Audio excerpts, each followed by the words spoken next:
Hello বন্ধুরা, কেমন আছেন সবাই? আশা করি ভালো আছেন। স্ক্রিনে যে অ্যাকোরিয়ামটি দেখতে পাচ্ছেন, বেসিক্যালি এটা হলো একটি ম্যারিন অ্যাকোরিয়াম। ম্যারিন অ্যাকোরিয়ামের মেনটেন্যান্স খরচটা বাংলাদেশে অনেক বেশি। এই জন্য আমরা যারা অ্যাকোরিয়াম লাভার আছি, সবার পছন্দের তালিকায় ম্যারিন অ্যাকোরিয়াম থাকা সত্ত্বেও আমরা ম্যারিন অ্যাকোরিয়াম অনেকে করতে পারি না।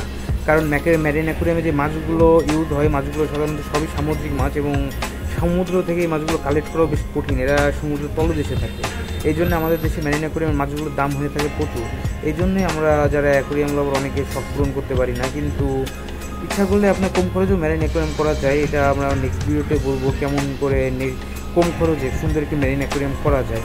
পরের ভিডিওটি পেতে আমাদের চ্যানেলটি এখনই সাবস্ক্রাইব করুন এবং আমাদের পাশে থাকুন। ধন্যবাদ সবাইকে।